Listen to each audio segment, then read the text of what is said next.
acompanhar a leitura da Palavra de Deus, nós encontramos na carta de Paulo aos Colossenses, capítulo 1, verso 9.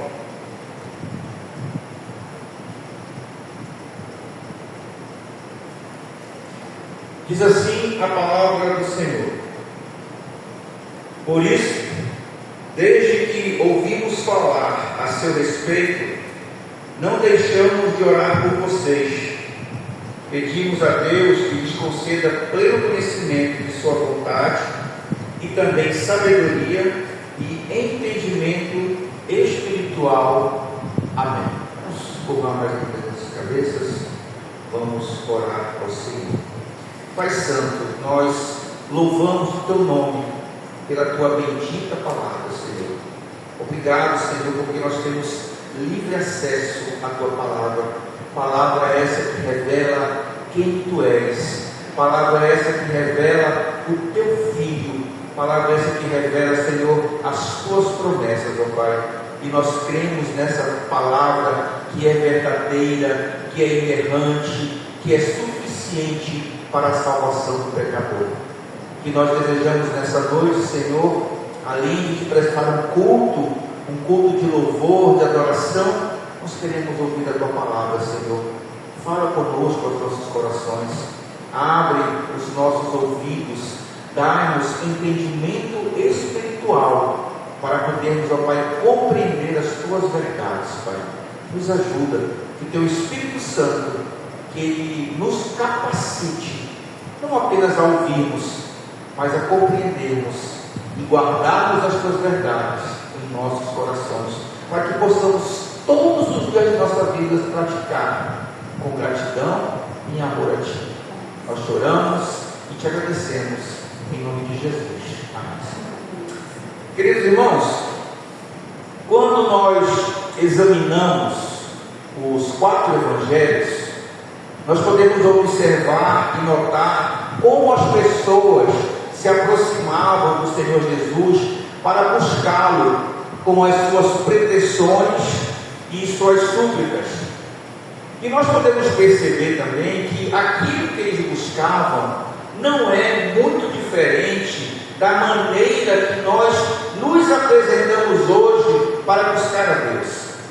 Eles procuravam Jesus em busca de atendimento às suas enfermidades, para que fossem resolvidas as suas necessidades físicas.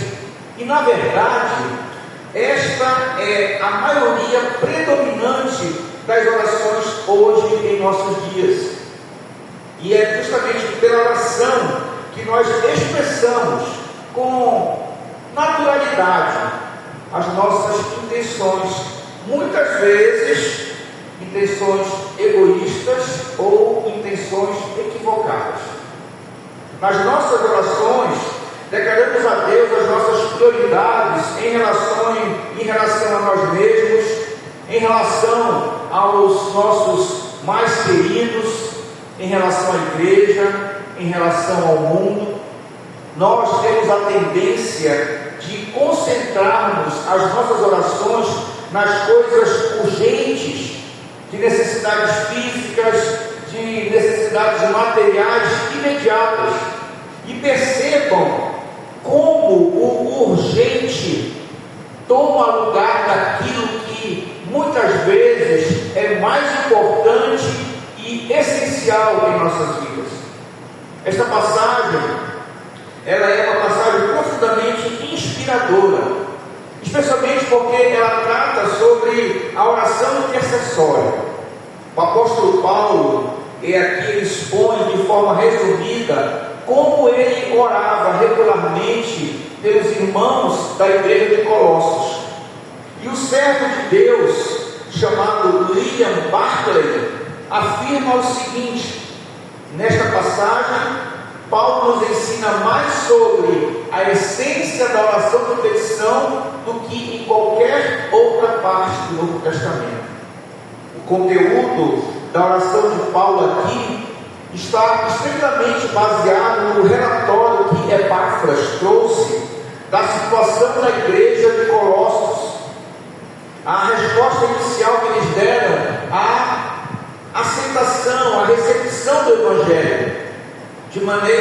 por esta passagem, Paulo deixa transparecer quais são as suas prioridades em relação à oração.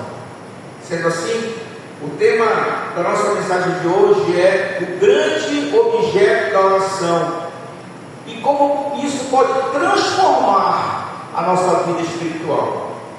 O grande objeto da oração, segundo a narrativa do apóstolo Paulo, primeiro deve ser o anseio pelo conhecimento da vontade de Deus. Vamos ler de novo o verso que nós lemos, o verso 9, diz assim: por isso, desde que ouvimos falar a seu respeito, não deixamos de orar por vocês. Pedimos a Deus que lhes conceda pleno conhecimento de sua vontade. O que é que Paulo ora? Paulo ora para que aqueles irmãos fossem conhecedores da vontade de Deus. Ele não direciona a sua oração para necessidades físicas, ou necessidades urgentes, ou necessidades materiais da igreja de Colossos. Embora os irmãos ali de Colossos vivessem em pobreza, e muitos deles eram escravos, Paulo não ora por melhoria econômica, Paulo não ora pela libertação da escravidão, Paulo não ora por saúde física, mas Paulo se concentra em orar pelas bênçãos espirituais, porque para Paulo isso era mais importante na vida dos irmãos. Para Paulo, as bênçãos espirituais e eternas são mais importantes do que as bênçãos materiais e temporais, que são passageiras aqui nesta vida.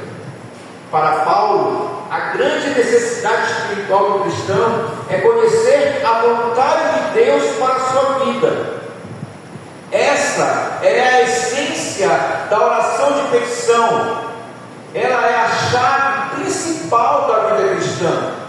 Porque conhecer a vontade de Deus é fruto de um coração com uma vida cristã madura. A oração de Paulo começa com o propósito para que eles conhecessem a vontade de Deus de uma maneira plena em sua vida.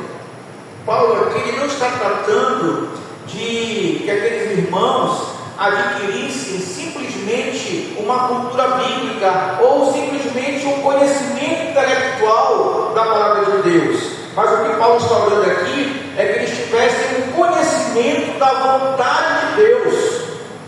Porque este conhecimento da vontade de Deus, ele gera uma transformação na vida do cristão. É um conhecimento que guia a vida das pessoas conforme a vontade de Deus. A igreja de Colossos, irmãos, era uma igreja jovem, era uma igreja vibrante, mas essa igreja ela estava exposta a heresias, a falsas doutrinas e a uma confusão espiritual. E diante desses ataques espirituais, o apóstolo Paulo ora para que eles conheçam a vontade de Deus, para que eles sejam instruídos pela vontade de Deus. É esse o desejo de Paulo, é por isso que ele ora. O desejo, o anseio de conhecer a vontade de Deus é um dos sinais mais claros da maturidade na vida de um cristão. A Bíblia, de Gênesis a Apocalipse, ensina que buscar a vontade de Deus é o caminho para a vida.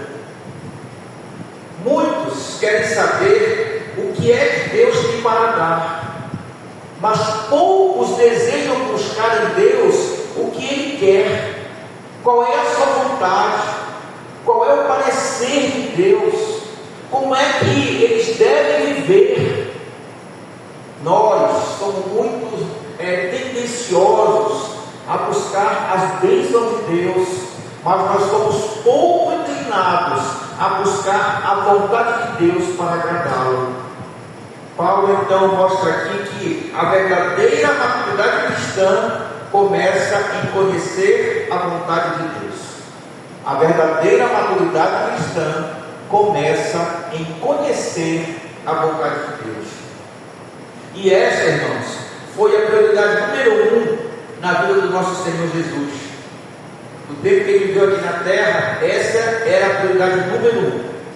Em João capítulo 4, verso 34, quando após ele ter conversado com a mulher samaritana, vocês lembram que os discípulos chegam com comida e oferecem a Jesus.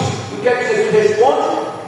Meu alimento consiste em fazer a vontade daquele que me enviou e em terminar a sua obra. Jesus não estava preocupado com a comida, Jesus não estava preocupado com a fome, Jesus estava preocupado em fazer a vontade daquele que o enviou e terminar a obra para a qual ele foi enviado. Em João capítulo 6, verso 38, Jesus persiste na decisão. Jesus persiste no que ele falou quando ele diz: pois eu desci do céu para fazer a vontade daquele que me enviou e não a minha própria vontade. E nós sabemos, irmãos, que nos momentos mais angustiantes do Senhor Jesus, os irmãos podem lembrar lá no jardim do Getsêmani, Jesus estava ali ciente de todo o sofrimento que ainda enfrentaria. E qual é a oração de Jesus? Pai, se possível, afasta de mim este cálice, sem que eu beba. Contudo, não seja feita a minha vontade, mas sim a tua. Jesus, ele é o nosso exemplo supremo. E o desejo dele é fazer a vontade do Pai. Em João capítulo 5, verso 30, Jesus diz: pois não faço nem a própria vontade, mas a vontade do Pai que me enviou. Lembram que quando os discípulos perguntam para Jesus como eles deviam orar, Jesus então ensina a conhecida oração do Pai Nosso, mas ele coloca ali, ele chama a atenção para uma prioridade que existe nessa petição: seja feita a tua vontade, assim na terra como nos céus. Para Jesus, essa era uma petição urgente, era uma petição que ardia em seu coração, fazer a vontade do Pai, para que a vontade do Pai fosse realizada na terra, assim como era realizada continuamente no céu. O verdadeiro discípulo, ele imita o mestre. E se nós almejamos ser semelhante a Cristo, como a própria palavra de Deus nos desafia, quando ela diz: sede imitadores de Deus como filhos amados, como diz Efésios capítulo 5, verso 1. Se nós queremos ser esses imitadores de Deus como filhos amados, nós devemos desejar então ansiosamente conhecer a vontade de Deus, porque conhecer a vontade de Deus é também um sinal precioso da verdadeira conversão e da cidadania celestial. Conhecer a vontade de Deus é também um sinal precioso da verdadeira conversão e de cidadania celestial. Mateus capítulo 7, verso 21, Jesus afirma: nem todos que me chamam Senhor, Senhor entrarão no reino dos céus, mas apenas aqueles que de fato fazem a vontade de meu Pai que está no céu. E Jesus aqui ele faz uma diferença entre uma religiosidade externa, só para aparecer, e uma relação de comunhão e intimidade com Deus. Os cidadãos do céu devem viver nessa terra desejando e se identificando com a qualidade da vida celestial. Nós devemos viver aqui almejando viver como nós viveremos no céu. E qual deve ser o nosso desejo? De agradar a Deus naquilo que ocorre no meio celestial. porque todos os que estão no céu fazem plenamente a vontade de Deus.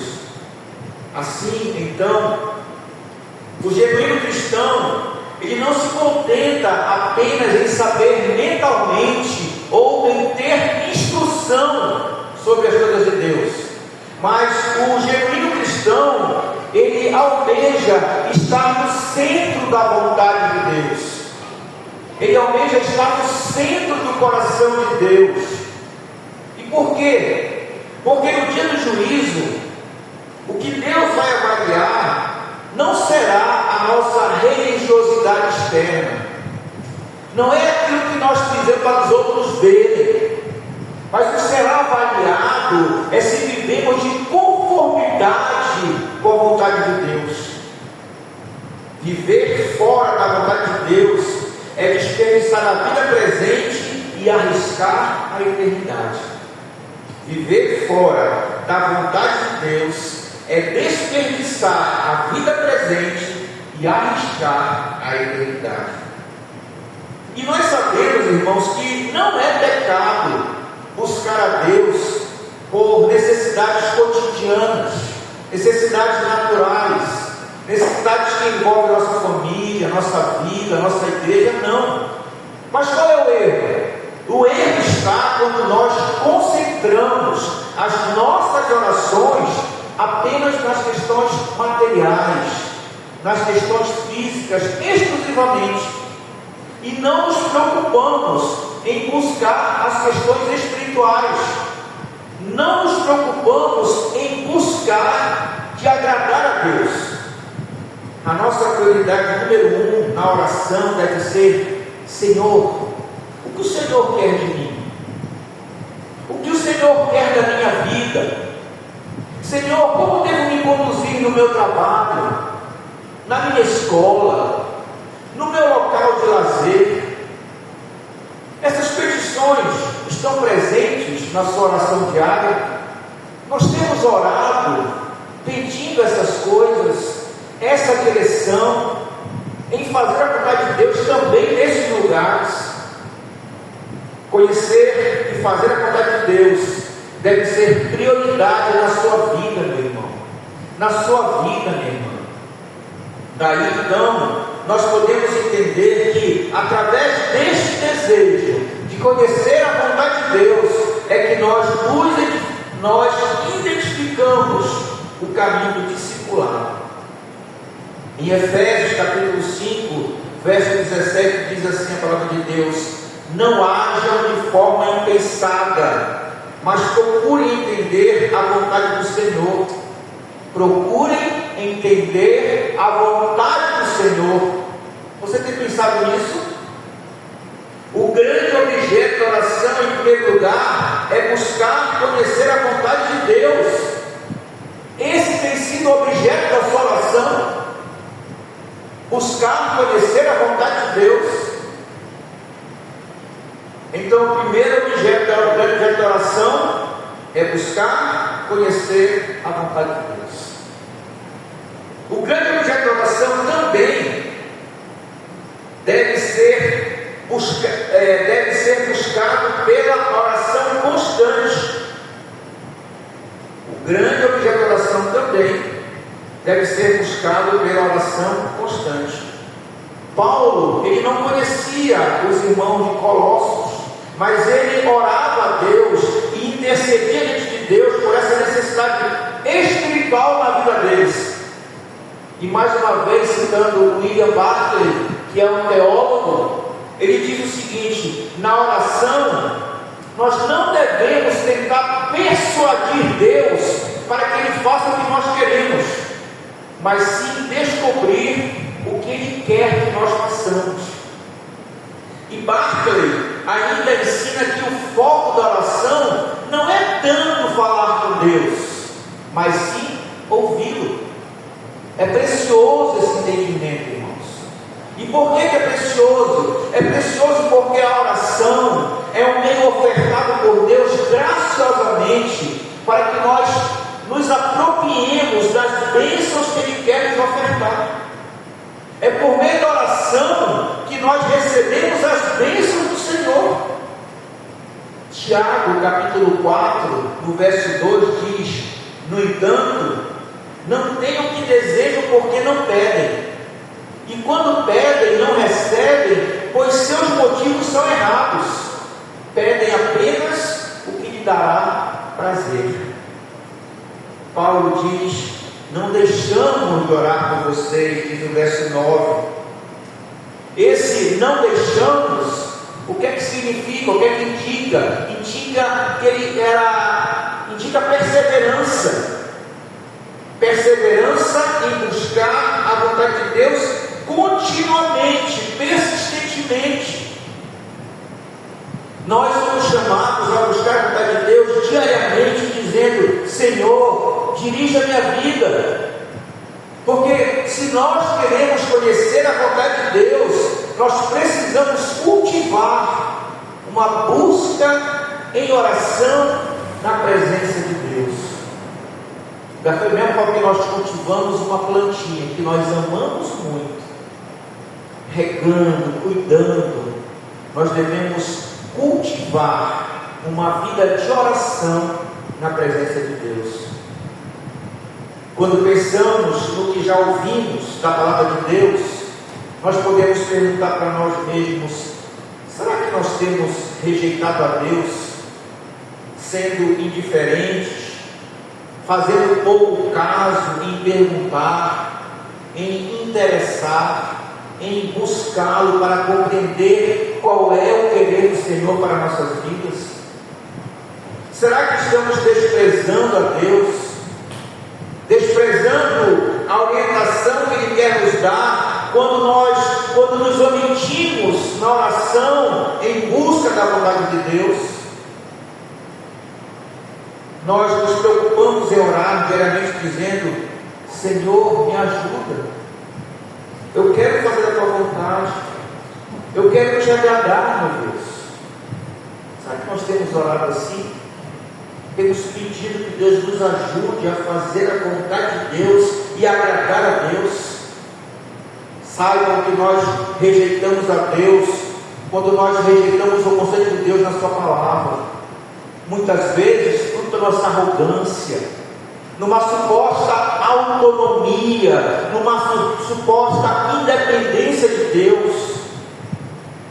Porque conhecer a vontade de Deus é uma grande expressão do amor para com Deus e reflete nossa comunhão com Ele. João capítulo 14, verso 21 diz assim: aqueles que aceitam meus mandamentos e lhes obedecem são os que me amam. Amar a Deus implica desejar agradar a Deus. Mas como é que nós podemos agradar a Deus se nós não conhecemos a sua vontade? Quem ama busca intimidade. Quem tem intimidade busca conhecer o coração da pessoa amada.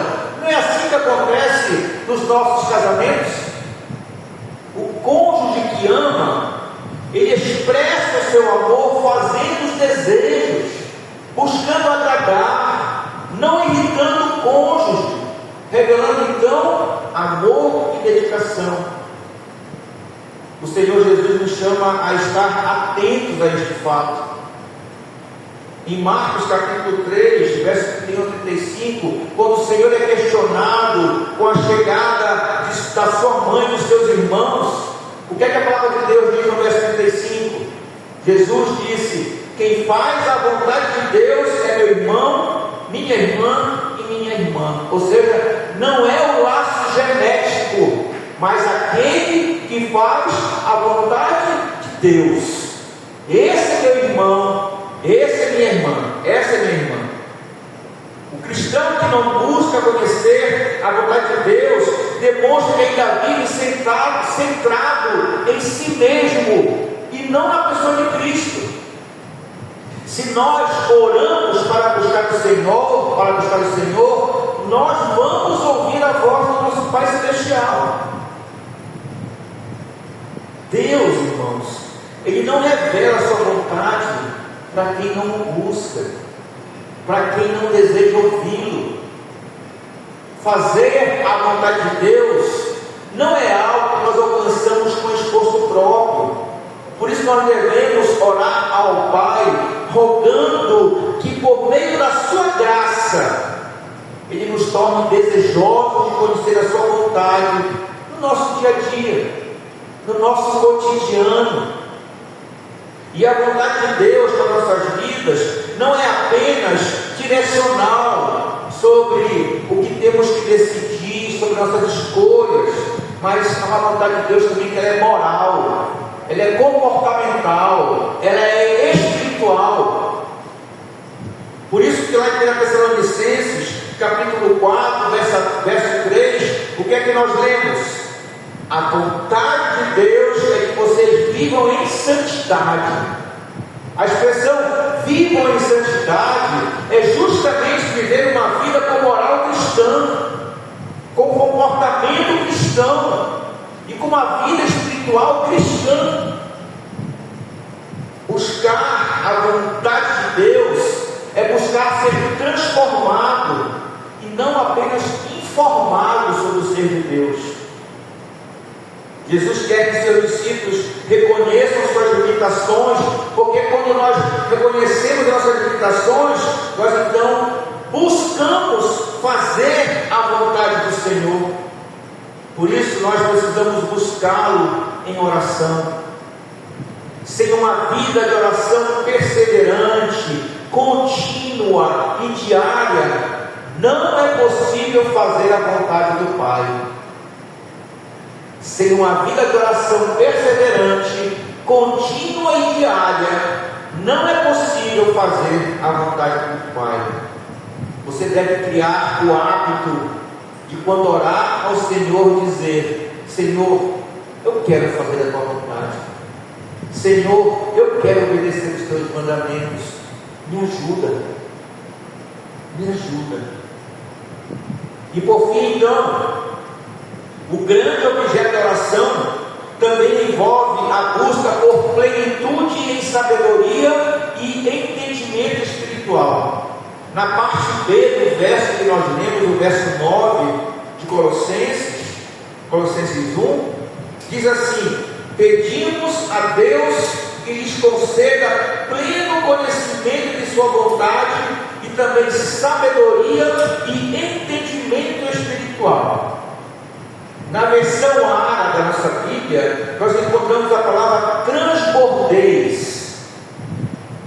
Pedimos a Deus que transbordeis de pleno conhecimento de sua vontade e também sabedoria e entendimento espiritual. O termo transbordar, irmãos, quer dizer, comunica intensidade, grandeza. Onde algo transborda, não há falta, não há miséria. Qual é a ideia então aqui predominante? É que quando todo o espaço da nossa alma, da nossa mente, é preenchido pelo desejo de fazer a vontade de Deus, nós vamos esquecer, nós não vamos mais ter interesse de impor a nossa vontade. Esse conhecimento deve ser profundo e intensificado por meio da oração. O teólogo William Hendrickson diz assim: o Senhor não deseja que seu corpo peça pouco. A vida cristã não pode ser vivida no estágio de miséria espiritual.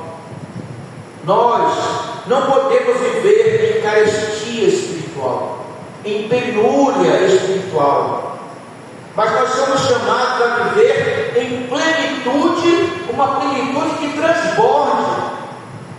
Deus tem para nós essa plenitude.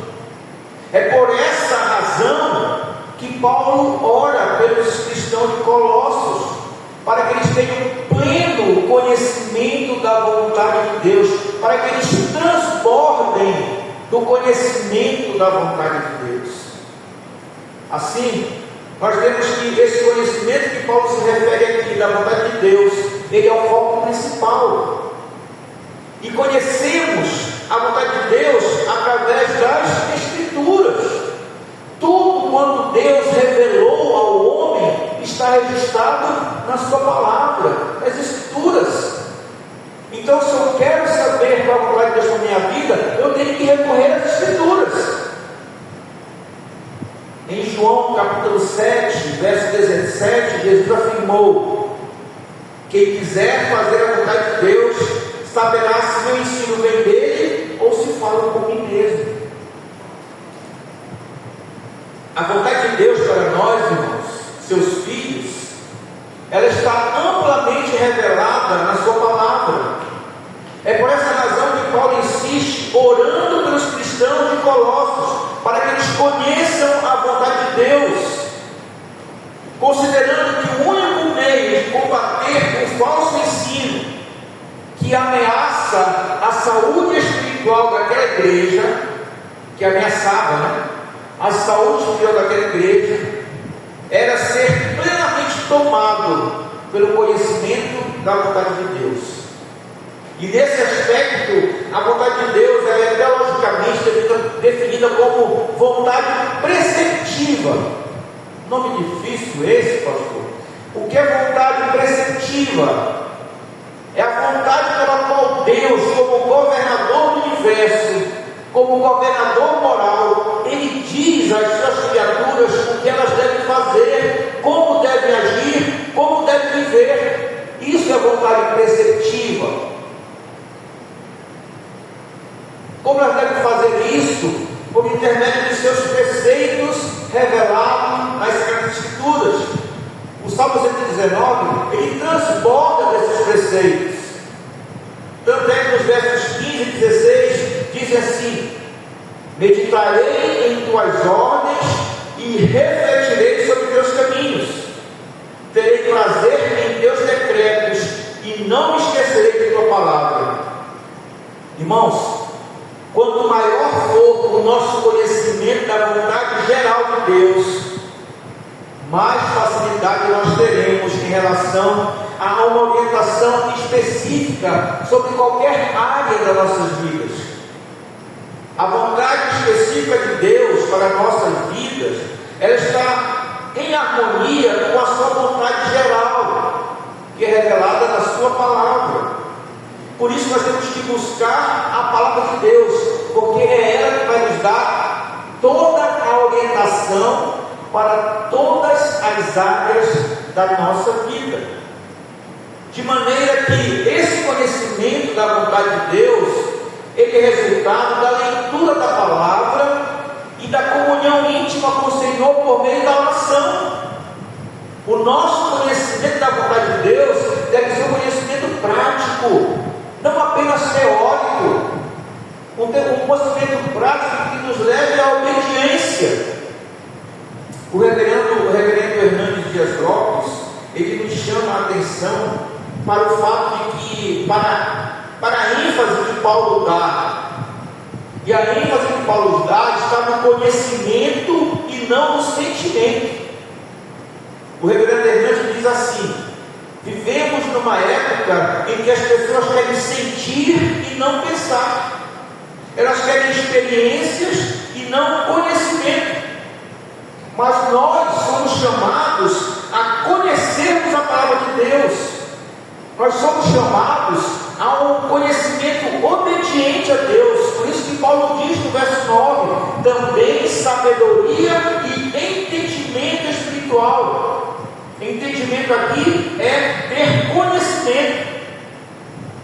Paulo está tratando aqui sobre critérios, irmãos, pelos quais nós somos dirigidos por Deus segundo a sua vontade.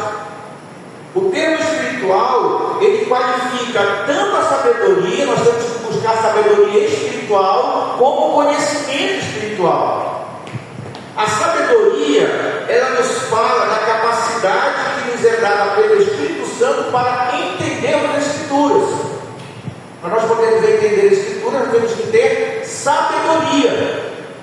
E para nós podermos praticar, então nós precisamos pedir ao Senhor, pedir ao Espírito Santo o entendimento espiritual.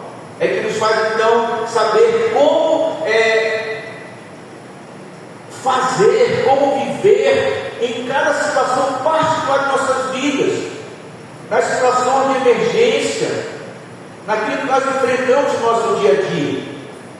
O entendimento espiritual nos dá capacidade de vermos a essência das coisas. É pelo entendimento espiritual que nós somos capazes de discernir o que vem de Deus e o que não vem de Deus, de discernir luz e trevas, de discernir bem e mal.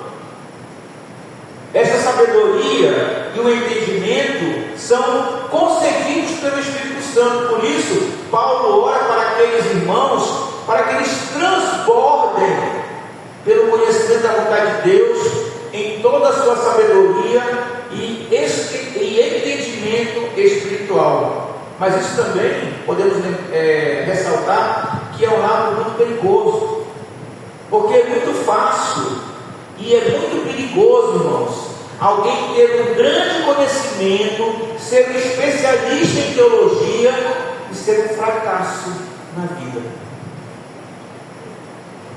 Assim, nós vemos que o grande objeto da oração, a essência da oração, é ter um intenso desejo de conhecer a vontade de Deus. E como isso se dá? Como isso acontece?